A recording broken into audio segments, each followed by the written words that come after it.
हम देश विदेश के महत्वपूर्ण समाचारों पर चर्चा करें। भारत के खिलाफ एक एशिया में पूर्ण मोर्चा बन चुका है। ऐसी स्थिति में सेना को एक विशेष सतर्कता की ज़रूरत है और एक ऐसे अफसर की ज़रूरत है जो इस पूर्ण मोर्चे के खिलाफ व्यूह रचना रच सके। और इसके लिए जो CDS की बजाय है ना, सेना में फील्ड मार्शल की नियुक्ति की व्यवस्था होना जरूरी है और यह राष्ट्र हित में, जनहित में और सेना हित में अनिवार्य है। अब यहाँ पर भारत में है ना, अमेरिका से अब व्यापार समझौते की संधि हो रही है, हस्ताक्षर हो रहे हैं। ये भी अपने आप में बड़ी वैसी बात। तो यानी अब भारत अमेरिका से व्यापार समझौता करे, ठीक है खुद। अब चीन जो है ना, चीन के बारे में भी जो कहा जाता है कि वो हम उसका विरोध करते हैं, वो हमारा दुश्मन है, किंतु ऐसा कुछ भी नहीं हो रहा है। भारत सरकार चीन से भी व्यापार संबंध बहुत अधिक से अधिक कर रही है। यह इजराइल है ना, इजराइल के खिलाफ पूरा विश्व में मोर्चा खुल चुका है। गाजा में जो उसने है ना आत्म नरसंहार किया के और जो मानवीय मूल्यों की क्रूर हत्या की है, अरे अब तो भोजन तक की से आपूर्ति रोक दी। बच्चे भूख से तड़प रहे हैं, वे मौत के मुंह में समा जाएंगे। इसके लिए क्या है, तो अब विश्व के अनेक राष्ट्रों ने इजराइल के बहिष्कार की घोषणा कर दी। और हमें तो संयुक्त राष्ट्र संघ पर आश्चर्य लगता है कि संयुक्त राष्ट्र संघ को तो इतना करना चाहिए कि वो इजराइल को स्पष्ट कहे कि ये गाजा में है ना जो भोजन सामग्री पर जो रोक लगा रखी है ना, उसको तुरंत हटाए। किंतु कुछ अब हम यहाँ अमेरिका के जो राष्ट्रपति है ना, ट्रंप है ना, जो विश्व शांति का दावा भरते हैं कि मैंने वहाँ वार रुकवा दिया, मैंने भारत पाक के बीच तनाव हुआ था उसको समाप्त कर दिया। तो इजराइल को क्यों नहीं कहते हैं कि गाजा में क्यों जो मानवीय उत्पीड़न दे रहा है ना उसको समाप्त करे और भोजन की व्यवस्था ने जो है ना उस पर जो रोक लगा रखी है उसको शुरू करे। अब तो अफ्रीकी देशों पे के खनिजों पर भी है ना चीन की निगाह लग चुकी है। अब चीन वहाँ पर भी अपना प्रभाव बढ़ा रहा है। अब चीन है ना अफगानिस्तान और अब अफगानिस्तान पर भी डोरे डाल रहा है। वहाँ भी बड़ी विचित्र स्थिति पैदा हो रही है। अब मामला अति रोचक होता जा रहा है। विश्व में शांति की आकांक्षा जन जन को है, किंतु वह धूमिल होती जा रही। अब यहाँ पर हम बात करते हैं एशिया में स्थायी शांति के लिए, तो जो ये युद्ध विराम, ये धौंसबाजी है ना, ये और युद्ध से काम नहीं चलेगा। इसके लिए तो ज़रूरी है कि एशिया में भारत, पाक, बांग्ला, अफगान तथा लंका, नेपाल, अन्य राष्ट्रों का एक महासंघ बनाया जाए और जो स्पष्ट घोषणा करे कि हम ये आतंकवाद के खिलाफ हैं। जो भी देश आतंकवाद का समर्थन करेगा ना, हम उसका बहिष्कार करेंगे। तो एक ऐसे स्थायी मिशन की ज़रूरत है, ऐसे महासंगठन की ज़रूरत है, महागठबंधन की ज़रूरत है। सब जो गठबंधन के राष्ट्र हैं ना अपने अपनी सारी राजनीतिक स्थितियाँ चलाते रहे, किंतु एशिया में शांति के लिए एक मत हो, आतंकवाद के खिलाफ एक मत हो, इस बात की ज़रूरत है। यह है विदेशों का घटनाक्रम। अब आइए हम भारत के घटनाचक्र पर बात करते हैं। वक्फ कानून है ना, उसकी जो बहस कल भी हुई, बहुत दिन भर चली, आज भी बहस चलेगी। और यह तो सिद्ध हो रहा है कि वक्फ कानून में है ना संविधान की मूल भावनाओं के खिलाफ अनेक प्रस्ताव रखे गए हैं और यह है ना नाजी सरकार की कुनीति का परिणाम है। वह जो वक्फ बोर्ड है ना, ये मुस्लिमों का संगठन है, इसमें कोई दिक्कत नहीं है। जैसे हमारे हिंदुओं के संगठन है ना, वैसे ये मुस्लिमों का संगठन है वक्फ बोर्ड। और केंद्र सरकार कैसे कह सकती है कि ये मुस्लिमों का संगठन नहीं है। इसी प्रकार अनेक जो है ना प्रावधान किए गए हैं और संविधान की मूल आत्मा के विरुद्ध है, नागरिकों के अधिकारों का हनन करती है। तो ऐसे में अब क्या होगा, यहाँ बहस हो रही है, बहस लंबी चल रही है। तुषार मेहता को जवाब देते नहीं बन रही है। CJI है ना गवई जी, वो कपिल सिब्बल से भी क्रॉस कर रहे हैं, गवई से इससे तुषार मेहता से भी सवाल करना। अबे सवालों का क्रम तो चलता रहेगा, किंतु एक बात 100 बात की हम एक बात कह देते हैं कि वक्फ कानून में है ना संविधान की मूल भावनाओं के विपरीत अनेक प्रावधान हैं, और सुप्रीम कोर्ट भी ऐसा ही निर्णय देगा कि जितने भी जो संविधान की मूल आत्मा को उल्लंघन करने वाले हैं ना प्रावधान, उनको हटा दिया जाए, और सुप्रीम खुद ही हटा देगा। और जो वक्फ कानून पे रोक है ना जो लगी रहेगी, और जो सुप्रीम कोर्ट कुछ संशोधन प्रस्तुत करेगा ना, वो संशोधन संसद में भेज दिए जाएंगे, और सारी संसद में चर्चा होकर फिर जो वक्फ कानून बनेगा, ऐसा निर्णय आने की संभावना है। गवई जी ऐसा ही निर्णय देंगे, क्योंकि वे एक पक्षी नहीं है, वे तो सत्य के आधार पर न्याय करते हैं, और ये न्याय होगा ही। कोई अब यहाँ पर हमारे विदेश मंत्रालय और विदेश नीति की बात करें, हमारा विदेश मंत्रालय है ना इस बार बड़े धर्म संकट में था, और हमारी विदेश नीति तो फ्लॉप हो चुकी है।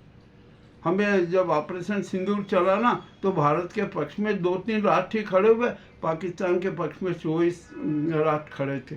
ऐसा क्यों हुआ? और जो हमारे ये डंकाधिपति है ना नरेंद्र मोदी जी के विश्व में मोदी का डंका बज रहा है, ये प्रायोजित डंका था, थोड़ा प्रचार था, प्रायोजित प्रचार था, उसकी भी पोल खुली। अब यहाँ पर बड़ी विचित्र स्थिति है, विदेश मंत्री है ना उन पर भी बड़ी शंकाएं हो रही है। आखिरकार क्या हो रहा है इस देश में, कौन इस भारत की रक्षा करेगा, ये भी एक अहम सवाल खड़ा हो चुका है। और ये नाजी सरकार है ना, ये तो देश की न्यायपालिका और समाज पालिका की क्रूर हत्या करने पर आमादा है। इसके सारे जो कार्य आए हैं ना, ये देखें हमने, सब देखेंगे। ये स्वदेशी आतंकी गैंग है, इनको राष्ट्र संचालन करने का अधिकार नहीं है। ये तो है ना बहुत घिनौने चेहरे हैं, ये अपने सत्तावादी साम्राज्य स्थापित करने में कर, और ये तो है ना सबको खा जाते हैं, सबको खा जाते हैं, चाहे जनता हो, विधान हो, संविधान हो, मानवीय मूल्य हो, सनातन धर्म हो, और अब तो ये संघ को भी अपने उदर में समाने का कर रहे हैं। हमने तो मोहन भागवत जी को चेता दिया कि समझ जाओ, समझ जाओ, नहीं तो ऐसा नहीं हो कि ये शातिर नाजी गुजराती गैंग है ना, ये अपने आप में अपने लक्ष्यों में सफल हो जाए, और संघ का भी अस्तित्व डगमग जाए। क्योंकि गद्दार सब जगह रहते हैं, हर जगह गद्दार रहते हैं, कोई गद्दारों की कमी नहीं है देश में। इस देश में गद्दार है ना इतने सक्रिय हैं, दरिंदे बहुत सक्रिय हैं, शातिर षड्यंत्र शिकारी बहुत शरीक है, कब कहाँ किस रूप में किसका शिकार कर लेते हैं इसका भी किसी को एहसास नहीं होता, इसका आभास तक नहीं होता कि हम शिकार होंगे। आज भारत के 147 करोड़ जनता को 11 साल से ये नाजी गैंग है ना, स्वदेशी आतंकी गैंग मूर्ख बना रही थी, और जनता मूर्ख बनती रही। अभी हमने अनेक प्रकार के नाटक देखेंगे। अरे संसद जो हमारा देश का प्रधानमंत्री संसद में झूठ बोलता है, पूर्वाग्रही विचार रखता है, उसको राष्ट्र का कैसे संचालन करना है यही याद नहीं है, तो इस देश की क्या स्थिति होगी। और हम सबसे बड़ी बात करते हैं हमारे राष्ट्रपति जी। अरे राष्ट्रपति जी जो है ना वो कितनी बड़ी ताकत होती है, देश के अस्तित्व का प्रतीक होती है। वे सेनाधिपति हैं, न्यायाधिपति हैं, संविधान प्रमुख हैं, राष्ट्र प्रमुख हैं, उनको तो है ना बड़े स्पष्टता से निष्पक्षता से काम करना चाहिए, किंतु वो उनको भी है ना इस नाजी आतंकी स्वदेशी आतंकी गैंग ने अपने हाथों की कठपुतली बना रखा, और वो उनके इशारों पर ही नाचती है, नाचती रही है, और वो नाचती ही रहेगी। अब जनता है ना, जनता का विश्वास भी राष्ट्रपति में नहीं रहा, तो अब ऐसी स्थिति में राष्ट्रपति को क्या करना चाहिए? जनता तो कह रही कि उनको पद त्याग देना चाहिए, किंतु अब वो सारा निर्णय तो राष्ट्रपति मुर्मू जी को ही करना है कि वे नाजी गैंग के हाथों की कठपुतली बनी रहे या देश की जनता के साथ खड़ी हो जाएं। राष्ट्रपति मुर्मू को तो है ना अपना राष्ट्र धर्म, राजधर्म, संविधान धर्म, मानवीय धर्म और सनातन धर्म की रक्षा करना है, यह जरूरी है उनके लिए, किंतु वो ऐसा कर नहीं रही है। नाजी गैंग के प्रेम में वे इतने धत्ताट हो चुके हैं कि उनको कुछ नजर ही नहीं आ रहा। यह भी बहुत इस पर बात है, कड़वी बात है, खुली खट बात। तो अब यहाँ पर राष्ट्रपति जी से भी क्या कहें। और हमारे यहाँ पर इस देश में है ना, प्रदूषण ही प्रदूषण है, अतिक्रमण ही अतिक्रमण है, और भू घोटाले ही भू घोटाले, धन घोटाले ही धन घोटाले हो रहे हैं। इस देश की अर्थव्यवस्था को क्या हो गया? 90% जनता त्राही त्राही कर रही है, महंगाई से त्रस्त है, और ये 10% लोगों के हितों की रक्षा करने वाली ये नाजी सरकार है ना, अहंकारी सरकार थे, अपना अहंकार प्रदर्शन कर रही। ये बड़ी खतरनाक बातें हैं। और देश में आप प्रदूषण देख लीजिए, हर तरफ प्रदूषण है, सभी प्रकार का, जल, वायु, ध्वनि प्रदूषण, धर्म, आध्यात्म, धार्मिक व्यवस्थाओं में प्रदूषण, न्यायिक व्यवस्थाओं में प्रदूषण, सब जगह प्रदूषण फैला हुआ है। हमारे इंदौर में एक जज हाईकोर्ट से रिटायर्ड हुए, उन्होंने अपनी इच्छा व्यक्त की। तो अब सुप्रीम कोर्ट को भी है ना, जो न्यायाधीशों की जो आवेदन आते हैं और जो उन पर गंभीर की बातें होती है, वे अपना आवेदन प्रस्तुत करते हैं, उस पर भी गंभीर चिंतन करना चाहिए, उचित निर्णय लेना चाहिए। निश्चय ही गवई जी है ना, इस संदेश को पढ़कर और सुनकर निश्चय ही ऐसी व्यवस्था करेंगे। अभी यहाँ पर यह है ना, संघ जो है ना, मोहन भागवत जी जो हिंदू धर्म, हिंदू संस्कृति संस्कार के ठेकेदार, मैं उनसे भी यही कहना चाहता हूँ कि जरा भारत की सामाजिक स्थिति तो देख लीजिए, मानवीय स्थिति तो देख लीजिए, मानवीय चरित्र क्या हो रहा है इसको भी तो देख लीजिए। हम तात्कालिक लाभ के लिए, धन लाभ के लिए क्या क्या करना है, सारे सब जितने भी सिद्धांत है ना, सबको हम कुचल रहे। अरे हमारे इस देश में झूठे सिद्धांतों की भरमार है, झूठे सिद्धांतों की भरमार है, अहम चरम पर है।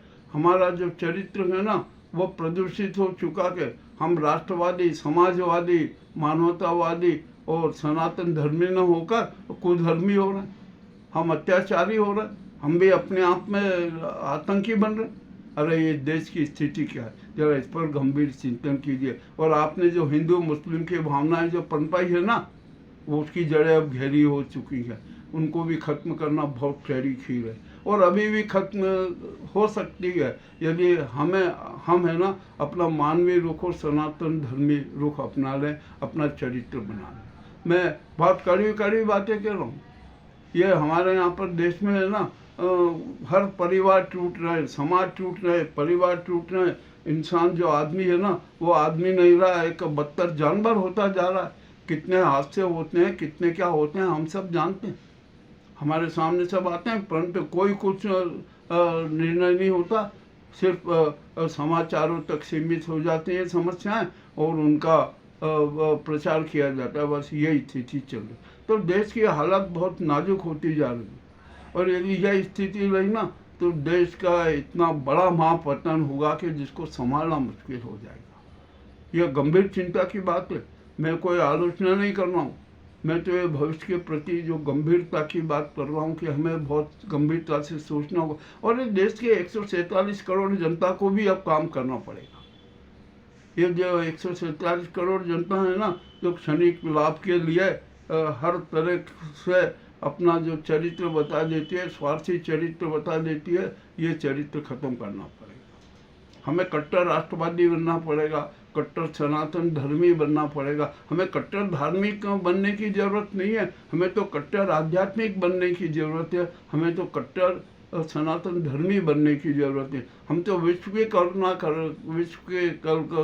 करते हैं, सबके कल्याण की बात करते हैं, जीव मात्र की कल्याण की बात करते हैं, विश्व शांति की बात करते हैं, मानवीय मूल्यों की रक्षा की बात करते हैं। ये सब इतनी बातें हैं। हमारे देश का है ना अब स्वस्थ आर्थिक और बहुआयामी चरित्र प्रदूषित हो चुका। अब पूरे समूचे चरित्र को सुधारना, राष्ट्रीय चरित्र, सामाजिक चरित्र और राष्ट्रीय और सामाजिक परिवेश और हमारे मानवीय मूल्यों के परिवेश में सुधार की जरूरत है। अब ये सुधार कौन करेगा, ये भी हम समस्या। अब जो भी है, हम तो ये समस्याएं प्रस्तुत करते हैं, समाधान भी प्रस्तुत करते हैं। यही नहीं कि हम समस्याओं का कोहराम मचाते हैं, हम समाधान प्रस्तुत करते हैं। क्योंकि हम स्वामी विवेकानंद के अनुयायी हैं, उनके निर्णय, उनके विचारों को मूर्त रूप देते हैं। तो आइए सबसे पहले हम एक ये संकल्प कर लें कि हम है ना कट्टर धार्मिक नहीं, कट्टर आध्यात्मिक और सनातन धर्मी बनेंगे। हम कभी भी अहंकार नहीं करेंगे, अहिंसा को नहीं देंगे, अपने निजी स्वार्थ को महत्व नहीं देंगे। किंतु ऐसा होगा नहीं, क्योंकि यहाँ तो हमारे देश का आदमी है ना बिकाऊ है, और यहाँ गद्दारों की फौज है। यहाँ पर दरिंदों और शातिर षड्यंत्रकारी शिकारियों की भरमार है, कदम कदम पर बैठे हैं। ये जो रावण है ना, जो हमारे कलयुगी रावण है ना, ये बड़े खतरनाक है। इनकी क्या भुजाएं काटो, इनके जीवन के जो अमृत कहाँ है, इनका न नाभि है न कुछ है, कुछ भी नहीं है। ये मात्र झूठ के रोबोट है, झूठ के रोबोट हैं, और जो है ना ये जुमलों के रोबोट है, प्रायोजितवाद के रोबोट है। ये सारे के सारे सब है ना देश के दुश्मन हैं। अब इनका भी सफाया करना जरूरी है, परंतु करे कौन? 147 करोड़ जनता अपने स्वार्थ में लिप्त है, और बस देश का भगवान के भरोसे है। भगवान से अरे अपने महाकाल मंदिर में हमने ये देखा कि यहाँ तो भगवान को भी, महाकाल को भी चूना लगा दिया, 4 लाख की केसर में चूना लगा दिया, जो ड्राई फ्रूट आता है उसमें चूना लगा देते हैं। और कितनी अव्यवस्थाएं हैं, कितनी कुव्यवस्थाएं हैं, इसका भी। अब यहाँ कितने प्रवेश द्वार हैं महाकाल में, जबकि मात्र 3 प्रवेश द्वार होना चाहिए, पर वे ऐसे नहीं। यहाँ तो 6-6 7-7 हैं, जो धन लेके आते हैं उनके लिए प्रवेश द्वार खुला। अरे चाहे जिस दर से घुसा देते हैं, धनखोरी करते हैं। और महाकाल की जो चढ़ोतरी आती है ना, उसमें भी चूना लगा दे। और अपने यहाँ पर हमारे जो उज्जैन शहर की तो स्थिति और बदतर हो चुकी है। यहाँ तो भगवानों की दुकानें सड़कों पर लगी हुई लगती है, और वहाँ पर जाम होता है, सब कुछ होता है। ये बड़ी विचित्र स्थिति है। और एक मजेदार बात बताऊँ, उज्जैन का वायु प्रदूषण चरम पर है। 839 करोड़ रुपया खर्च हो चुका है वायु शुद्धि के लिए, किंतु आज तक वायु शुद्धि का कहीं नाम नहीं।